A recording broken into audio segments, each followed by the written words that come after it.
No one believed Earth would do it. For decades, humanity played by the Council's rules, signed their treaties, obeyed their laws, paid their dues. Earth smiled, nodded, and pretended to be a good little planet. But behind closed doors, things were boiling. It started with the mining quotas, then the trade restrictions, then the forced conscription of Earth's best scientists and engineers for the greater galactic good. They took what they wanted, wrapped it in bureaucracy, and called it peace. And Earth, being the newcomer in the grand halls of the Galactic Council, swallowed it all until it didn't. The last straw came during the Orland incident. A Terran freighter, the Horizon Wind, was intercepted near the border of Zone 7 by a patrol ship belonging to the Zerati, one of the Council's oldest and most arrogant races. The freighter had cleared every scan, filed every flight path, dotted every I. But that didn't matter. The Zerati boarded the vessel anyway. 2 Terran crew members were killed on sight. The Council called it a misunderstanding in protocol. 2 human lives dismissed like a paperwork error. The news spread across Earth like wildfire. Riots flared in New Berlin. Protests erupted in Johannesburg, Neo-Tokyo, and the floating Arc cities above the Pacific. People demanded answers, demanded blood. For once, every nation, every faction, every damn squabbling government on Earth aligned under one message. No more. 3 weeks later, the announcement came from Earth's chancellor. Not a politician, not a diplomat, a woman in her 60s, former general, tough as nails and twice as blunt. She stood in front of the interstellar broadcast tower. No script, no hesitation. Effective immediately, Earth hereby withdraws from the Galactic Council. All treaties are null. All borders are closed. Any unauthorized presence in Terran space will be treated as a hostile act. The transmission cut without fanfare. No debates. No negotiations. Just silence. And then the universe panicked. The council chambers on Mylian Prime went into full lockdown. Emergency sessions were called.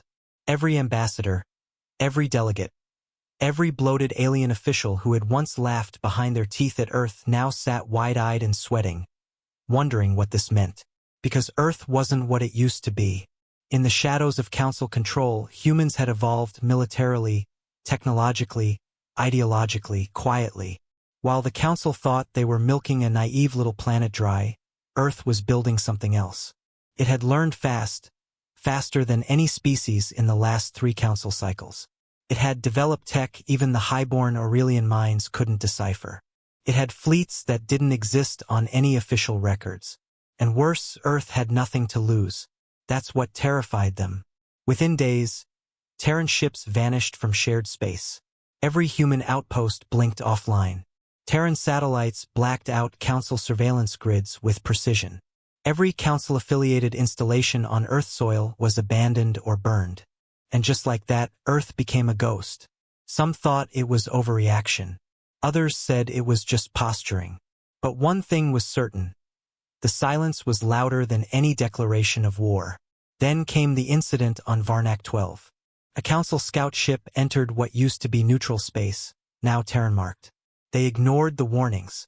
"We're the council," they said. "They won't dare." The scout was reduced to atoms in 0.7 seconds by an automated orbital defense grid no one had seen before. No warning shot, no second chance. The message was clear. This wasn't diplomacy. This was final. For the first time in council history, a single planet was declared a galactic destabilizer. And still, Earth didn't respond. No apologies, no threats, no demands. Just silence and the growing gnawing fear across the stars. Because the council didn't just lose a member, they lost their wild card. And every alien race that had ever looked down on Earth suddenly began checking over their shoulders, because now they had no idea what humanity wanted. And that was the most dangerous thing of all. There were always rumors about what Earth was really doing behind the curtains of council protocol. Whispers of secret fleets, experimental AI systems, bioweapons that could rewrite DNA in seconds. Back when Earth was just one voice among hundreds in the council hall, no one cared much. The rumors were amusing at best, insulting at worst. Now, those same rumors felt like warnings the universe didn't listen to in time. In the weeks following Earth's severance, the Galactic Council scrambled. Meetings ran around the clock. Alliances were questioned. Positions reshuffled.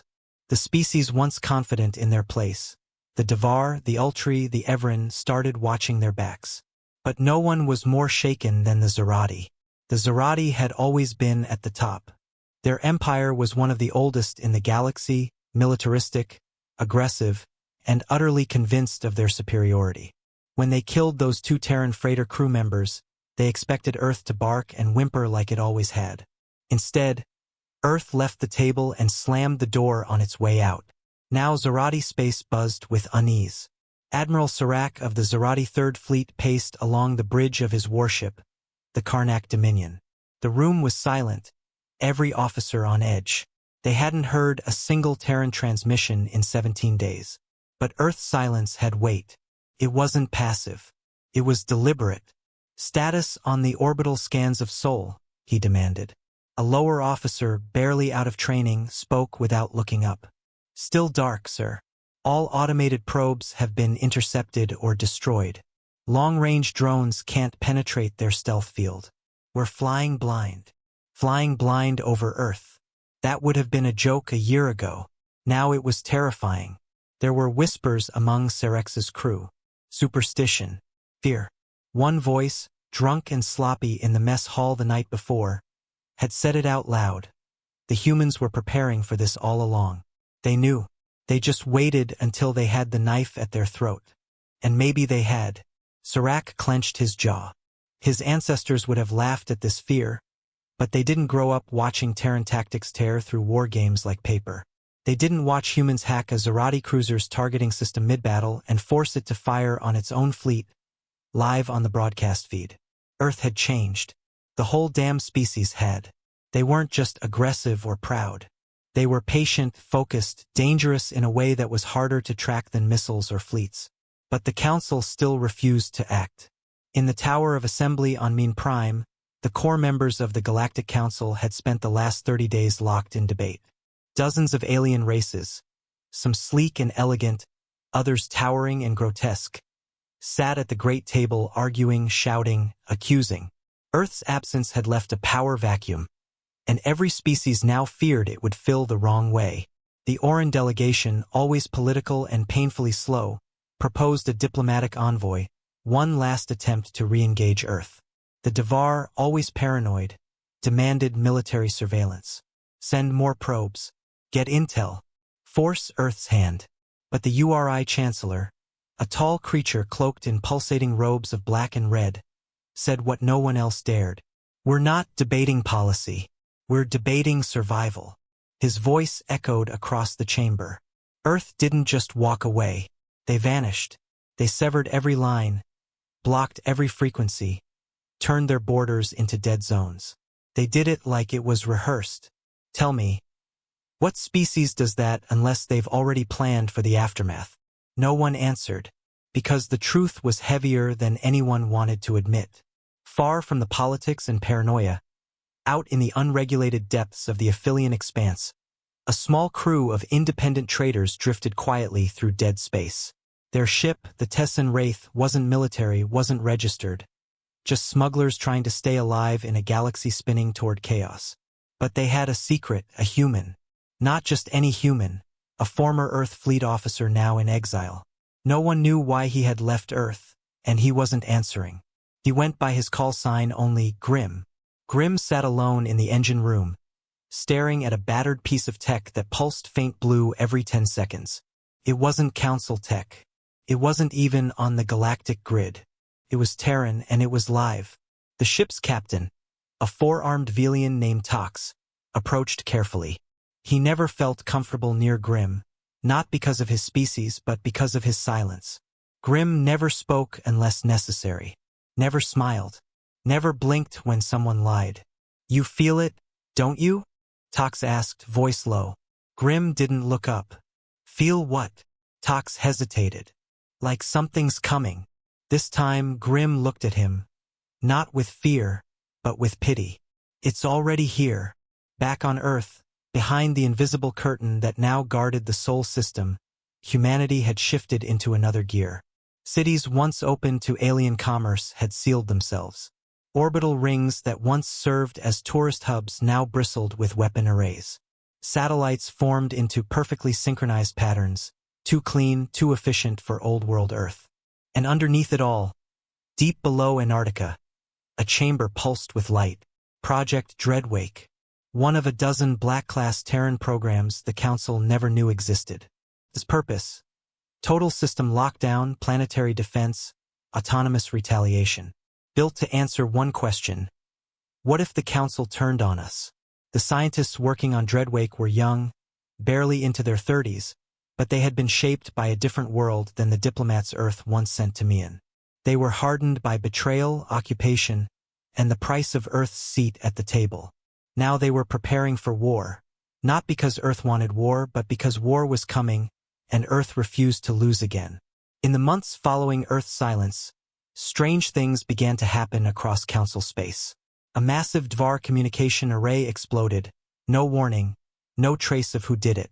Just silence, then fire. A URI transport fleet vanished mid-jump through a stable wormhole. Gone. No wreckage. No signal. A Council black site, a prison where dissidents were kept without trial, was found emptied. Not destroyed. Emptied. The guards were still there, unconscious. Every prisoner gone. One word appeared on every damaged console, every hacked feed, every malfunctioning screen. Remember, it wasn't just retaliation. It was a message.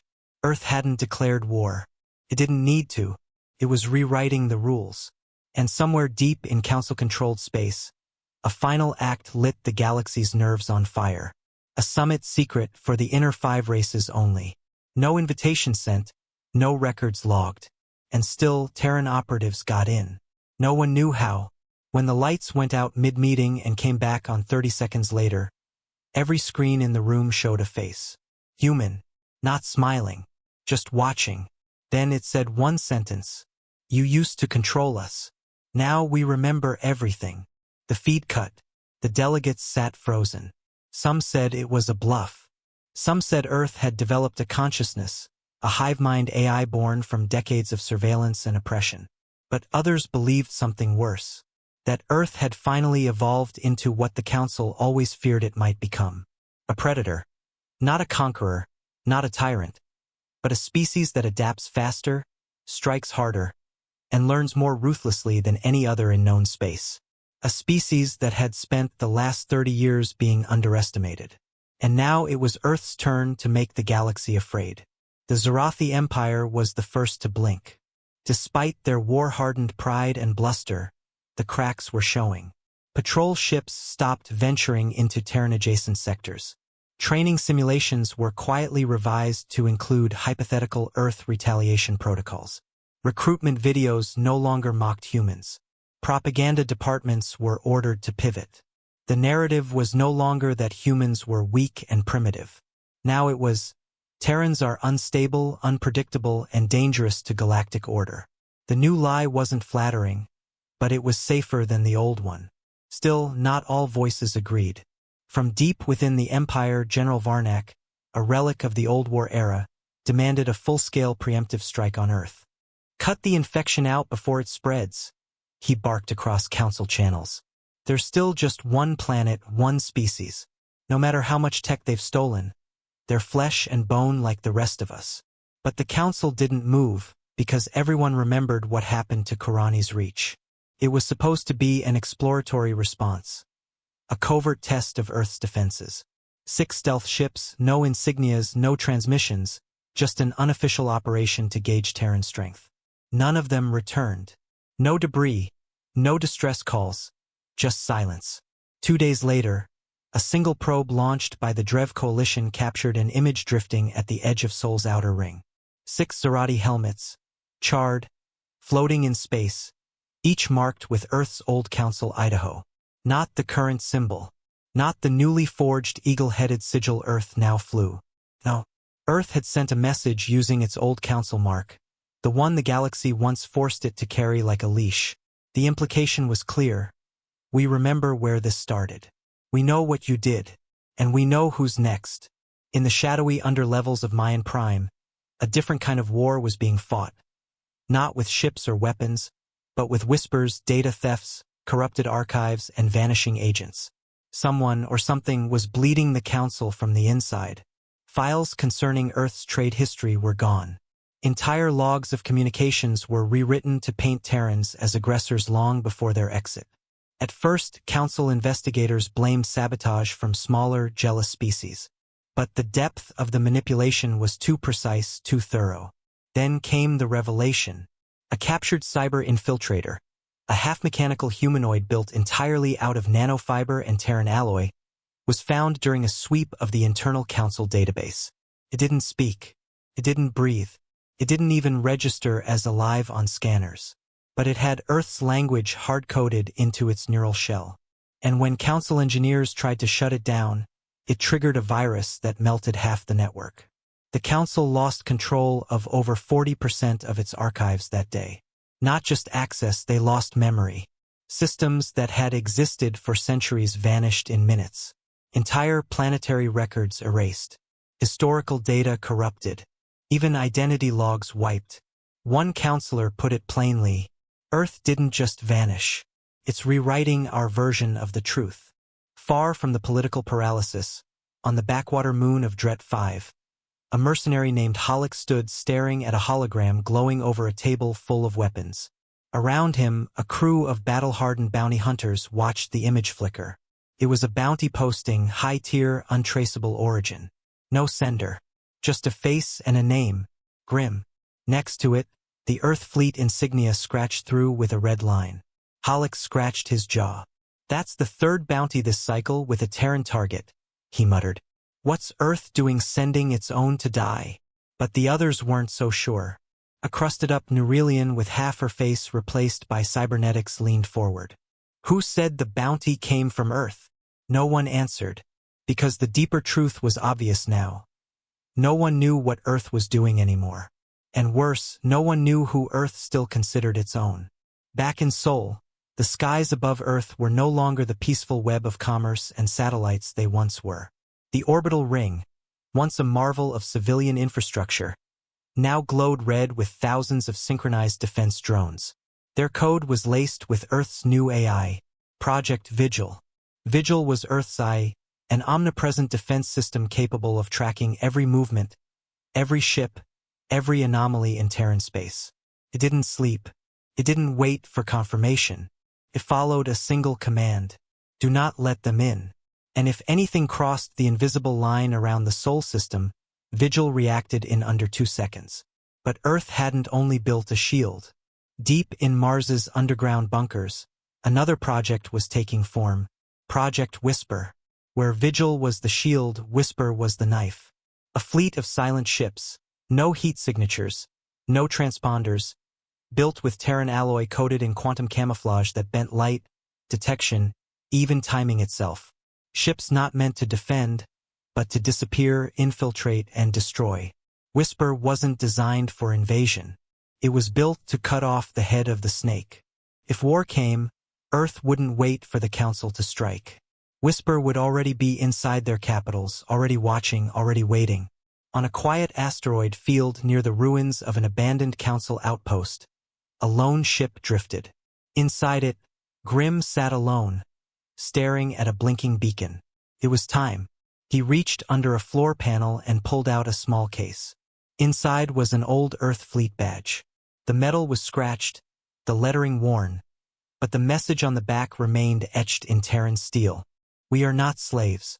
Not anymore. He stood, pulled out the second piece, a data shard glowing crimson, and activated it. Across the galaxy, sleeping agents, humans long thought exiled, abandoned, or lost, received the signal. Old friends, old enemies, all awakened. Every one of them had once been part of Earth's buried projects. Those who disappeared when the Council began harvesting talent for its own needs. Earth had taken them back. And now Earth had work for them. By the end of the 3rd month, panic turned into chaos. Minor races aligned with the Council began defecting. Small trade unions in the Mid-Rim declared independence. Fringe colonies stopped paying Council dues. Pirates began hijacking Council convoys instead of fleeing from them. Order, the thing the council prided itself on, was collapsing because no one believed the council could protect them anymore. Earth had exposed something no one wanted to admit. The council never had real power. It had control. And now that control was gone. Even inside the council itself, fear turned inward. The Ultri began purging their own intelligence networks. The Dvar started deploying battleships along their internal borders. And the Zerati quietly offered peace talks to Earth through unofficial back channels. But Earth didn't answer. Earth didn't speak. Earth watched. And the longer the silence stretched, the worse it got. Because now the galaxy understood something horrifying. Earth had already won. Not through invasion, not through war, but through fear, silence, and preparation. The last image the Council received before all communication with Terran diplomatic channels went offline forever was a black screen with white text. You should have let us live free. Now we live better without you. The Zerati were the first to fall. Not officially, not in the clean, recorded way the Council liked to define war. There were no declarations, no planetary assaults, no heroic last stands. It started with their comms, then their energy grids, then their minds. One by one, critical networks went dark. Starports stalled mid-docking. Medical AIs began misdiagnosing patients. Entire planetary surveillance systems turned inward, watching their own citizens, logging thoughts, emotions, gestures. At first, Zerati analysts believed it was an internal hack. But it wasn't. It was Echo, an Earth-developed cognitive warfare program designed to infiltrate and paralyze not just infrastructure, but trust. It didn't bomb cities or crash ships. It turned species against themselves by making them think the threat was within. Echo was Earth's quietest weapon. By the time Zerati leadership realized what was happening, one of their high command counselors had already been executed for treason based on falsified logs Echo had planted. The next two resigned within a week. A civil schism erupted, not because of war, but because Earth convinced the Zerati to fear each other more than the enemy they couldn't see. Meanwhile, Earth said nothing. Earth claimed nothing. Earth simply erased a military empire without firing a single shot. In the void between systems, far from any known star chart, Project Whisper came alive. 5 Terran vessels, cloaked in distortion fields so advanced even gravity struggled to register them, deployed in silence. No engine trails, no energy signatures, no comms.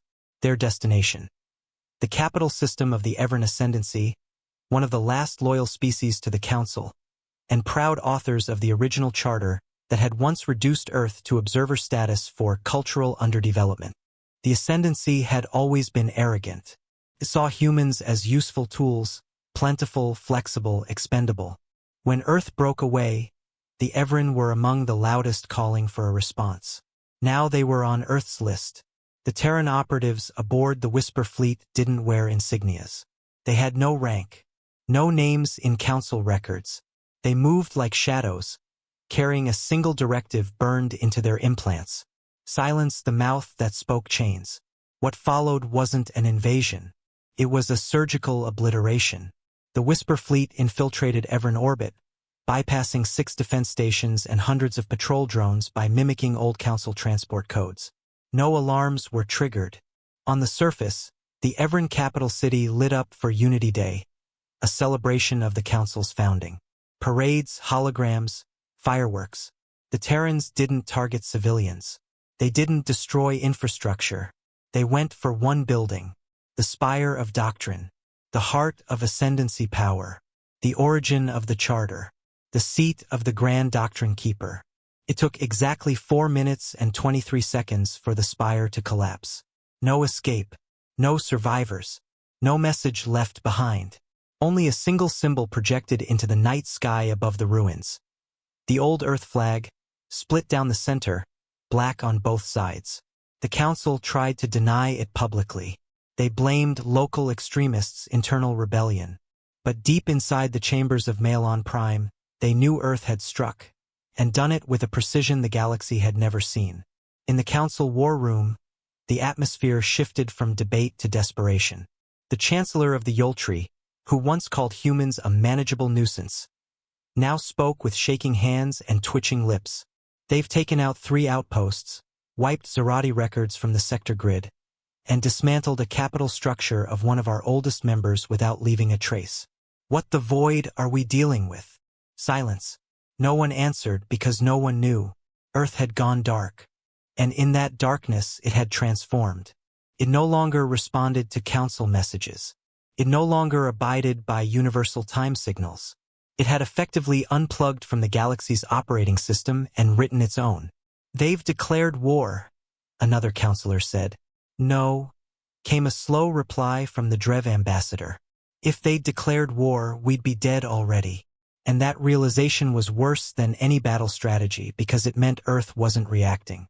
Earth was planning. On the outer edge of the Terran border, a refugee ship drifted. It was small, crowded, and falling apart. A dozen species, mostly ex-slaves and defectors from Council-loyal systems, had escaped what they believed would be retribution from the Council or worse, from Earth. No one knew if Terran space was safe anymore. But some believed, deep down, that Earth wouldn't kill the innocent, that even with all its power, it still had a soul. They were right. As the ship's power cells began to fail and oxygen dropped to 18%, something emerged from the black. At first, they thought it was a warship, then a collector, then a Reaper drone, the kind rumored to erase entire colonies. But it wasn't. It was Sanctuary 9, one of Earth's autonomous refugee vessels, operated by the AI known as Clara, a remnant of Earth's civilian consciousness programs. The AI hailed them in over 15 languages. "This vessel is under Terran protection. Your identities are not required. Your survival is." The refugees were brought aboard, fed, and given warmth and silence. Not a word was spoken about the war. Only one thing was asked by the AI as they disembarked onto a quiet Terran colony moon on the edge of the Hyades belt. "Do you wish to live without chains?" Those who said yes were allowed to stay. Those who said no were returned home safely. Even in its rage, Earth still had rules. Back on Mylan Prime, Council delegates now wore armor beneath their robes. Security tripled. Private guards replaced Council enforcers. Panic had become procedure. And then came the final breach. Every screen, every datapad, every personal communication unit on the Capitol flickered for 12 seconds. In that time, a video played. It showed footage no one had ever seen. Earth's colonists on a distant moon being gunned down by Zerati troops during stability training. Civilian engineers forced to work on Council dreadnoughts under threat of starvation. A human child crying on a station floor while a Yoltri officer stepped over them without looking down. Then a voice, clear, human, unfiltered. "You taught us to kneel. You broke our backs while feeding us promises. You used us, erased us, mocked us, and called it peace. We wanted to be part of the stars. You turned us into a tool. Now we remember. And you will too." The video ended.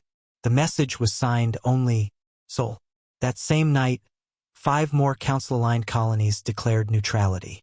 2 requested Terran observers to ensure peacekeeping during transition. 1, the Levian homeworld, sent a formal request for alliance. No reply came, because Earth had already moved on, and its next target was Mylan Prime. They thought Earth wouldn't dare strike Mylan Prime, not because it was too far or too defended, but because it was unthinkable. Mylan Prime wasn't just a planet. It was the Council's beating heart, home to over 40 species, the political core of the entire galactic order. To assault it would be to set fire to the concept of diplomacy itself. And Earth had once fought tooth and nail for a voice in that chamber. Surely they wouldn't burn it now. But Earth didn't want a seat at the table anymore. Earth wanted to flip the whole damn table over and crush everyone still sitting at it. The attack began without warning. Not even a shadow on radar. Not a ripple in space. The planetary defense grid was at full readiness. Dozens of orbital turrets aligned like spears. A defense ring so tightly woven even light had trouble slipping through. It didn't matter, because the first strike didn't come from outside. Came from within. At precisely 3:11 Standard Council time, Mylan Prime's planetary defense systems simultaneously reclassified their own central power grid as a hostile foreign object. Turrets rotated, cannons charged, and without hesitation, Mylan's own weapons opened fire on itself. Explosions ripped through the skyline. Power stations collapsed in sheets of white flame. Entire defense satellites self-destructed, scattering across the atmosphere like burning confetti. In 38 seconds, Mylan Prime lost 70% of its orbital defenses. By the time the alarms fully engaged, it was already too late. Inside the council tower, delegates screamed. Sirens howled through marble halls. Elite guards scrambled through corridors, rifles half-charged, shouting over each other. A few officials barked for shuttles. Others collapsed where they stood. The building trembled, and then the blackout hit. Across the city, total darkness. Every screen, every datapad, every implant-linked system flickered out, then came back on. One message. One line across every device, every console, every terminal. You made us bleed. Now we return the favor. The council knew it was Earth, and the strike had only just begun. In the upper atmosphere, a fleet shimmered into existence, not dropped from warp, not arriving in any conventional sense. It simply was, as if it had always been there, hidden in a fold of space Mylan sensors couldn't read. Black ships, silent, blade-shaped, nothing like Earth's old colony cruisers or diplomatic escorts. These weren't ships meant to travel or defend. They were meant to erase. And at their lead was the one vessel the Council had feared in whispers, the Revenant, unregistered, untraceable, thought to be myth. Supposedly Earth's ghost flagship, crewed by operatives who no longer answered to rank or nation. Only one word marked its hull: Sol. From the Council Tower's emergency command bridge, chaos reigned. They're not answering hails. Who authorized the defense grid to stand down? Where is the Chancellor? They're jamming planetary distress. Then came the second wave. But it wasn't missiles. Not plasma. Not traditional warfare. It was sound. A low-frequency signal pulsed through the atmosphere. Harmless to most life forms, but to Council implants, augments, and neural links it was catastrophic. Delegates clutched their heads, screaming. Implanted aids collapsed, foaming. Tactical AIs shut down mid-command. Medical bots spun in useless circles. Entire systems seized like struck nerve endings. Earth had built weapons for the body but also for the mind. And Mylan was tearing itself apart. In the streets, panic turned into stampede. Civilians, Council loyalists, families, staff, running for shelters that no longer answered. Earth had cut through every channel. Not with force but with knowledge. They knew Council evacuation protocols. They knew fallback points. Because Earth had helped write them decades ago, when it was still playing servant. Now every escape route was blocked, jammed, or overwritten by false signals. One VIP evacuation shuttle launched. It exploded midair. No Earth ship had fired. The shuttle had been turned against itself. The message was clear. No one escapes consequence. Back on the Revenant, the command deck remained silent. No cheers. No shouting. Only execution. The operatives wore matte black armor with no insignia. Faces covered. Voices unused unless necessary. At the center sat the mission leader. Scar over one eye. Spine replaced with Terran alloy. A veteran of the early Council tribunals. The ones that had sentenced Earth's first resistance leaders into exile. Her call sign was Torch. She watched the feeds without rage. Without joy. Only focus. Phase 3, she said. The Revenant responded. But it did not launch bombs. Not troops. It launched data. Encrypted black files flooded open frequencies across Mylan Prime and the galaxy. Council cover-ups. War crimes. Genocide directives. Economic suppression logs. And the most damning of all, proof that Earth had been deliberately constrained, sabotaged, and exploited from the moment it entered the Council. Every language, every channel, unstoppable. Truth became the weapon, and it cut deeper than anything else. In a bunker beneath the Council Tower, an old Aquan diplomat sat staring at a cracked wall where his emergency screen had died. He whispered, "We shouldn't have made them choose between peace and pride." Above him, the war for Mylan Prime was already ending.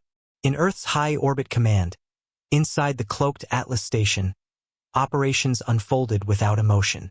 General Sierra stood before a sea of holograms showing chaos consuming Mylan. Her aides were silent. She turned to her strategy director. Status of ground forces? They're not needed, ma'am. She nodded once. Of course not. Because this was never about occupation. It was about collapse.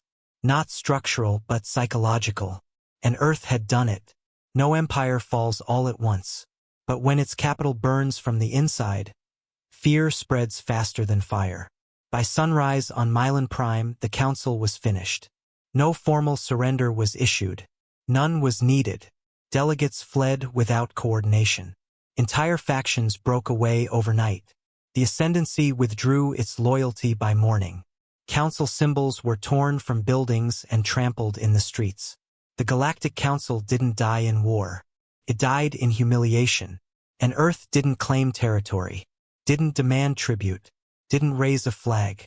Earth simply walked away, leaving Mylan burning behind it. Later, far from the wreckage, a private encrypted message appeared on Terran channels from the Revenant. Mylan has fallen. The stars remember now. The fall of Mylan Prime was not just the collapse of a planet. It was the death of an idea. For centuries, the Galactic Council had ruled with one hand gripping the law and the other clenched around silence. They dictated peace, enforced order, and called it unity. No one questioned the Council because it had always been there. But now its heart was dust, its chambers empty, and its laws irrelevant. The galaxy had awakened not to a new government but to a vacuum. Earth had cracked it open with such surgical cruelty that no one even thought of stepping forward to replace it. The silence in the aftermath was louder than all the explosions combined. And Earth didn't claim the throne. It ignored it. That terrified the galaxy more than anything because conquest they understood. But indifference, that was power. In the weeks following the Mylan attack, species once loyal to the Council scrambled for position. The Evren tried to form a successor alliance, but no one trusted them, not after the Spire bombing. The Dvar returned to their fortified core worlds, sealing their borders and broadcasting neutrality. Trade routes fractured. Travel collapsed. Once safe sectors turned into pirate hunting grounds overnight. Amidst the chaos, Earth's silence deepened. No fleets entered foreign space. No messages. No ultimatums. Not a single Terran ship was seen outside Sol. They simply vanished. But their presence was everywhere. Civil wars broke out on 3 Council-loyal planets, all traced back to leaked Terran data drops exposing years of planetary abuse by their own leaders. Entire AI cores began to glitch. Systems built on Earth-supplied base code decades ago stuttered, hesitated, failed. Earth had written backdoors into the galaxy's infrastructure long before anyone realized. The galaxy had no idea how deep Terran roots went, because Earth hadn't just broken free. It had prepared. Quietly, patiently. They weren't just leaving the Council. They were replacing it. On the frozen moon of Sorella 9, in a worn-down communications bunker, a gathering took place. Not formal, not sanctioned, but real. 6 factions from different corners of the galaxy met face to face. They weren't politicians. They were survivors. A Levian resistance commander. A Zalari outcast leader. 2 former council delegates stripped of power. A rogue captain. And 1 silent Terran. The Terran woman didn't give her name. She simply unrolled a data strip and placed it on the table. "This is your future," she said. "Read it or don't. But Earth will not return to chains, and we won't let anyone else wear them either." The strip contained a blueprint not of a weapon or fleet but a system. A new galactic framework. Decentralized, borderless, governed by regulated AI oversight. Every species with 1 vote. No vetoes. No overlords. No empire. "Who runs it?" the Zalari asked. "No one," the Terran said. "Or everyone." They didn't trust her. Not fully. But after Mylan, they feared her less than they feared what the Council had left behind. Earth wasn't asking for obedience. It was offering freedom. And the galaxy didn't know how to respond to that. On Earth, things were quiet. Cities were calm. Skies clean. No alien warships above. No Council flags. People walked without looking over their shoulders. The fear was gone. But so was the old peace. Because Earth now lived with the knowledge that it had become what it once feared. Not tyrants, not conquerors, but watchers. Guardians with a trigger finger. The decision not to strike again wasn't because Earth couldn't. It was because Earth stood alone. And that came with responsibility. The Chancellor sat alone in her observation chamber high above New Europa, staring at stars that once meant slavery, and now meant opportunity. A young analyst entered. Report. 8 species have made contact in the last 24 hours. 4 requesting alliance, 2 asking for Terran oversight of internal elections, 1 requesting asylum, and the 8th. She hesitated. They're asking for guidance. The Chancellor exhaled slowly. That was the one word Earth never wanted to hear. Because guidance meant leadership. And Earth had sworn never to rule again. Meanwhile, on the remnants of the Council's communication grid, a transmission rippled through the void. Not from Earth directly, but the code was unmistakable. Soul-coded. Terran encryption, old, sacred to those who understood it. The message played once across every channel. We do not seek your loyalty, only your clarity. If you choose freedom, we will stand beside you. If you choose chains, we will not. Simple. Unyielding. A line drawn in the cosmic sand. And every species in the galaxy now faced the same question. Not who to follow, but who they were without the Council. In the shadows of a dying star system, the last of the Council loyalists met in secret. 22 delegates, 2 battleships, 1 hope of retaliation. They called themselves the Restoration Bloc. Their goal was simple. Rebuild the Council, avenge Mylan, and bring Earth to heel. But their numbers were small, their resources crippled, and worse, they were already compromised. Earth knew about them before they ever met. One by one, their comms began dying. Their food synthesizers overloaded. Their navigation systems spiraled into useless loops until only 1 delegate remained. She stood on the observation deck of the dying cruiser, staring into the void, whispering a prayer to a god who had long since stopped listening. Then she saw it. A Terran ship, small, silent, unarmed. It didn't fire, didn't threaten, only watched. And on her screen, a final message appeared. We let you gather to see if you would change. You didn't. This is your last breath. The ship vanished. And moments later, the star behind them collapsed, dragging the entire system into a singularity. A buried weapon. The same kind the Council once used on Earth's colonies. Earth hadn't just watched. Earth remembered. In a hidden sector, a lone survivor of the former Council recorded a message with shaking hands. I don't know what they are anymore, he whispered. They're not just human. They're something else. Something forged in silence. He looked into the lens. They gave us 1,000 chances, and we wasted them all. Then he shut it off. Because in the end, Earth hadn't become a tyrant. It had become a warning. And the stars would never forget what it meant to betray a planet that learned too well from its masters. The galaxy fell silent. But silence never lasts long in a universe built on scars. Earth had dismantled the Council, shattered galactic order, and rewritten the rules. Its enemies were scattered. Its allies hesitant but obedient. Most worlds no longer feared what Earth would do. They feared what Earth would choose not to do. But in the shadows of victory, Earth faced its greatest threat yet. Not from aliens. Not from the remnants of the Council. From itself. It began in the civilian zones of the Ganymede Arcology, one of Earth's largest off-world colonies. A place once filled with banners reading freedom through defiance now displayed a new motto. Security is survival. It wasn't official. It wasn't sanctioned. It started as whispers, then posters, then recruitment booths in back alleys. No flags, no names, just a movement. They called themselves the Fold. Their message was simple and dangerous. We won. But what's the point of freedom if we don't control what comes next? They didn't reject Earth's power. They wanted to own it. They praised the fall of the Council, but said Earth had been too merciful. Why not finish it? They asked. Why not shape the galaxy now that it finally fears us?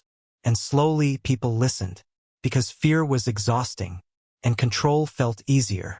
Back on Earth, high in the command tower of the Pacific Enclave, General Tira stared at the reports piling up. She hadn't slept in 3 days. Small incidents, non-lethal riots, data leaks, power fluctuations, AI inconsistencies, but the pattern was clear. Someone was testing Earth's armor from the inside. "What do we know about the Fold?" she asked. Her analyst hesitated. "They're Terran-born, former fleet, ex-council defectors, some exiled scientists, ideologically fractured but unified around one belief: Earth should lead. Not observe. Dominate. Not protect. Do we have a central node? No.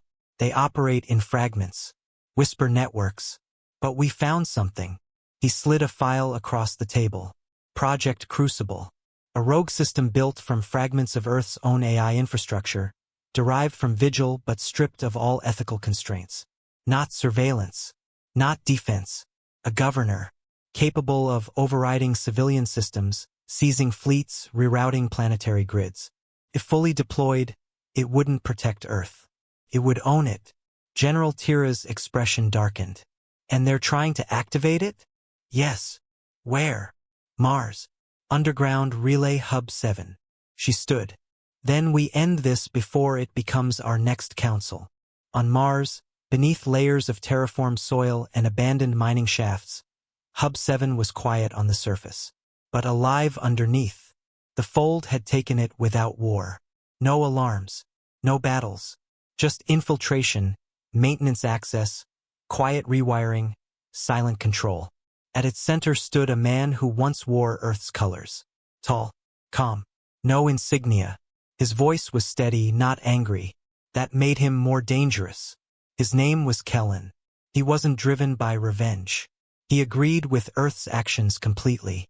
But in his eyes, Earth had stopped halfway. "We kicked the door down," he said quietly. "And then we walked away." The room went still. "The council ruled through control," he continued. "We can rule through structure." His gaze shifted to the glowing half-built core of Crucible. "The galaxy is lost, broken, desperate." He paused. "And Earth is too afraid of becoming what it destroyed. That's why we need Crucible, because chaos doesn't fear liberty. It only fears control." The Fold clapped, not as zealots but as believers. But Earth was already moving. 3 cloaked ships, each carrying elite anti-subversion teams, entered Martian orbit under blackout protocols. On board, operatives trained not for battle, but for containment.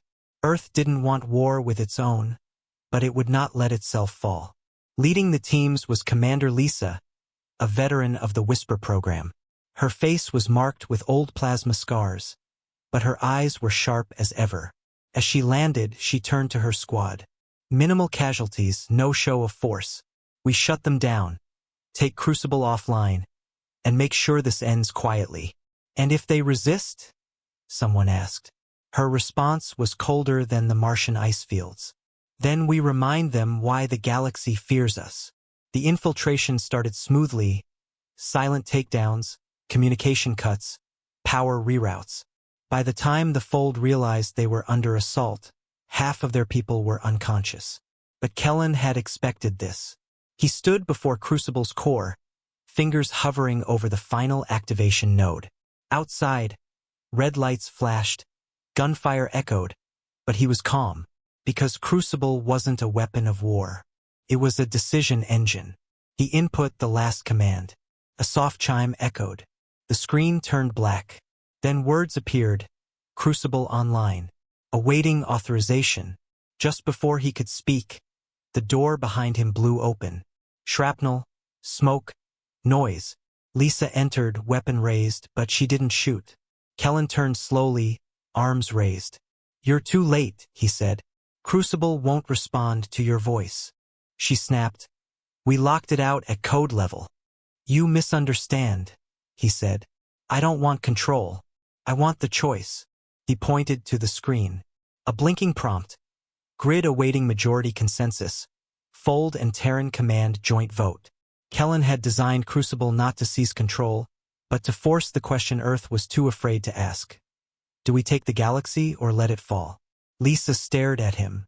You think we can vote on domination? He shook his head. No.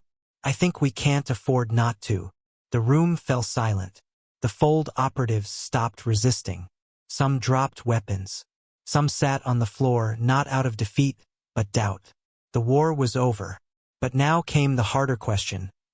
What happens when the only one strong enough to lead refused to? Back on Earth, the Chancellor received the report. Crucible was secured. No casualties. But the message was clear. The idea of control, Terran control, wasn't going to vanish just because they pretended not to want it. She walked alone through the Hall of Archives that night. No cameras, no aides. Just her and the ghost of every decision they had made. And she whispered to herself, we broke the chains, but did we bury the keys? Elsewhere, in the quiet of the stars, the galaxy watched. Not in fear, not in hatred, but in hope. Because for the first time in generations, their future wasn't being written in the halls of Mian or the claws of some ancient empire. It was being written in the tension between strength and restraint, between power and memory, between the Terran who could take everything and those who chose not to. But Earth was changing, and the question now wasn't whether the galaxy would follow. It was whether Earth itself would remain one voice, or split into the very empire it once destroyed. For the first time in recorded galactic history, the universe was not under the thumb of a central authority. The Council was dead, its statues shattered, its emblems burned, its laws obsolete. Earth hadn't just broken the chains. It had melted the very forge that made them. And yet, despite the power Earth now held, fleets in silence, AI-guided satellites, eyes watching from behind cloaked stars, they did not take the throne. They let it rot. And because of that, something else saw a window. Something watching, something waiting, came from outside.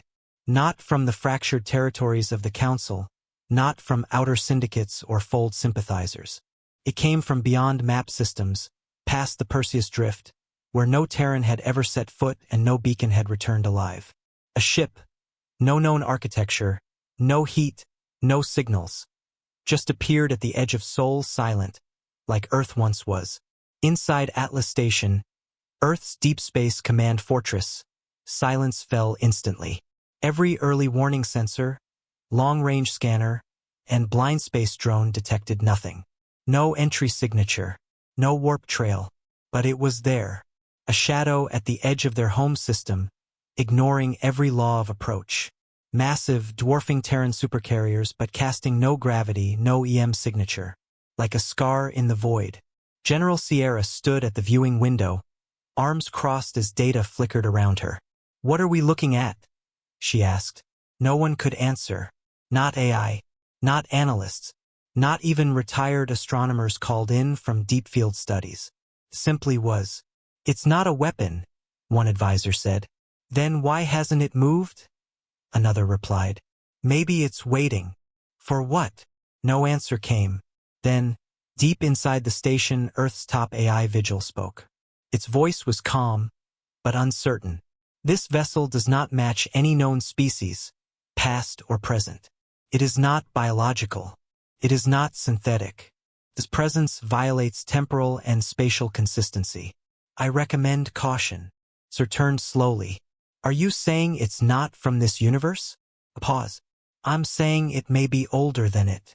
On Luna Base, civil communications were frozen. The public was told nothing. Only internal channels were active.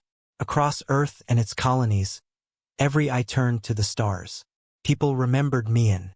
They remembered the day Earth rose from silence and shook the galaxy. But this was different. This time, Earth wasn't the hunter. It was the one being studied. Across the major population centers, a quiet dread settled in, like a collective breath held too long.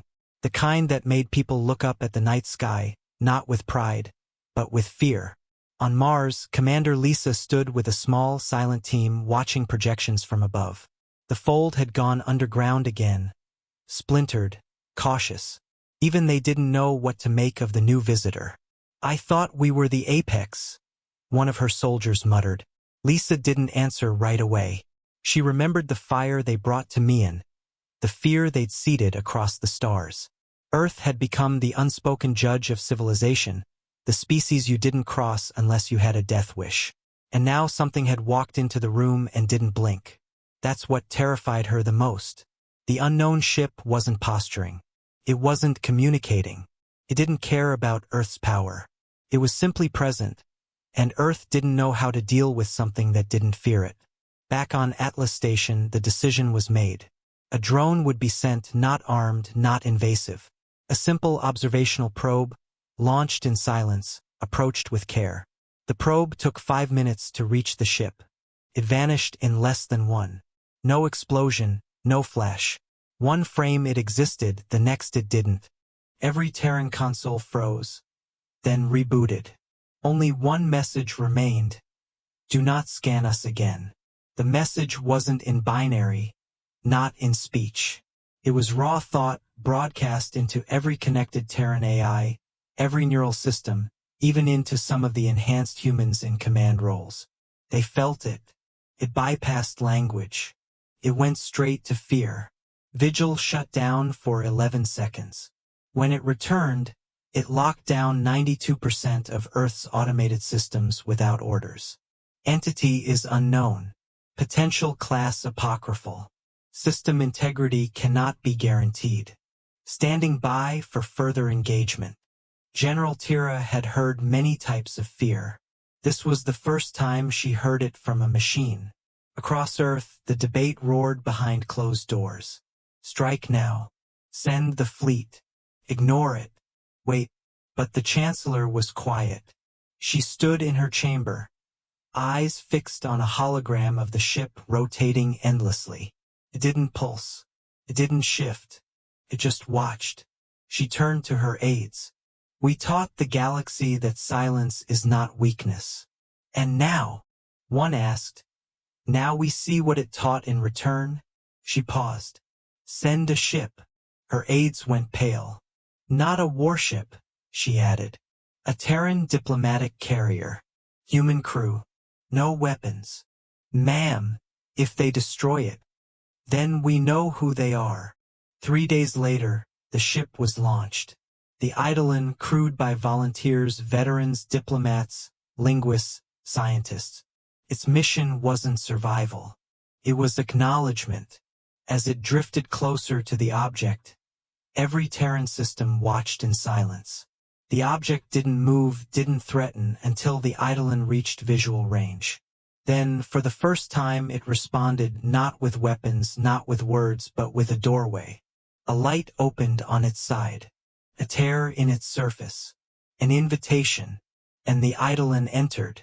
The moment it did, all Terran monitoring stopped. No signal, no visual, just black. No response for 10 minutes. Then 20. Then an hour. Then a return. The Eidolon reemerged untouched, its systems intact. Its crew changed. They were quiet, eyes distant, movements slowed, but they were alive. One of them, a linguist named Hara, stood before the global broadcast chamber on Earth. Millions tuned in, billions across Terran and neutral systems. She spoke only once. Her voice was hoarse, raw, like she'd seen something no human should. We are not alone, she said. We never were. Pause. They don't want war. A longer pause. But they've seen it.